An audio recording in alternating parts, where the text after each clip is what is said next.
রিস্কের ব্যাপারে কিছু একটু বলো, যে কতটা রিস্ক রয়েছে, তোমরা যে ঘর থেকে বেরো কতটা লাইফে রিস্ক? বাড়ি থেকে বেড়ালে নদীতে যেমন এটা যে যাচ্ছে আমরা আসবো বলে বলা যাচ্ছে না। তারপরে আমরা যে যাচ্ছি ফিরে আসতেও পারি, আবার নাও আসতে পারি। এবারে রিস্ক তো আছে, নাহলে কি করবে মানুষ পেটের জ্বালায় মানুষ করে খেতে হচ্ছে, না গেলে নয় যেতে হচ্ছে আমাদেরকে। রিস্ক থাকলেও কিছু করার নেই, বাড়ির জন ঘর আত্মীয় স্বজন দেখে সবার মুখ থেকে সব জাল ফিশিং করতে রিস্ক আছে। যদি নসিবে থাকে লোক আসতেও পারে, নাও আসতে পারে। এরকম কোনো ইনসিডেন্ট হয়েছে তোমার সাথে যে তুমি গেছো প্রচন্ড ভাবে ভয় লেগেছে?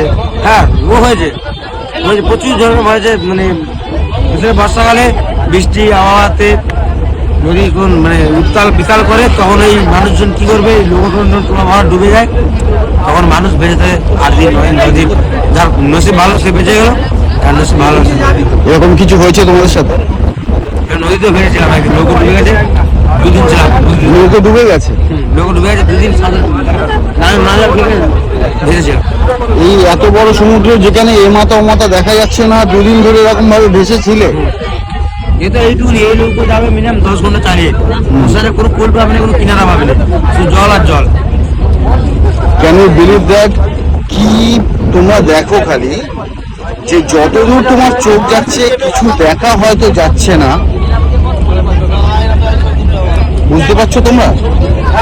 2 দিন পর্যন্ত নাকি এই মানুষটা জলে ভেসেছিল, সাঁতার কেটেছিল। তো চিন্তা করো তো, এরকম কতবার হয়েছে তোমার সাথে? আমার সাথে একবার হয়েছিল, এই আজকে 2 বছর 3 বছর আগে হয়েছিল আমার সাথে। তো আমি একা পাচ্ছি, লোক তলার জন্য সবাই মিলে বেসছিলাম। ঠাকুরের কৃপায় অন্য লোক আবার এসে আমাদেরকে এখান থেকে সুন্দরবন কত? হ্যাঁ, সুন্দরবন কত? সুন্দরবন বলতে জায়গাটার নাম হচ্ছে সুন্দরবন।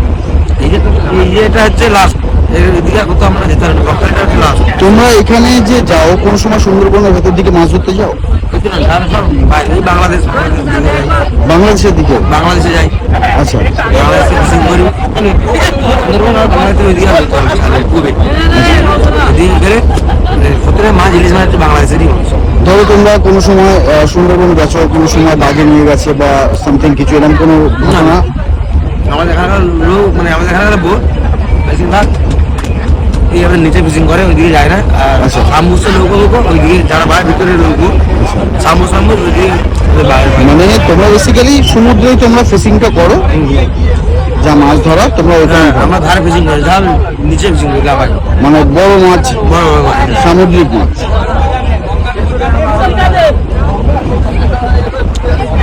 তো বুঝতেই পারছো যে কিরকম ঝুঁকিপূর্ণ কাজ। তো প্রে করো সবাই যেন এরা সুস্থভাবে নিজেদের বাড়িতে ফিরে যেতে পারে, আর ভালোভাবে যেন এরা নিজের কাজ করে নিজের ফ্যামিলির যারা মানুষ রয়েছে তাদের সাথে আবার যেন তাদের কাছে ফিরে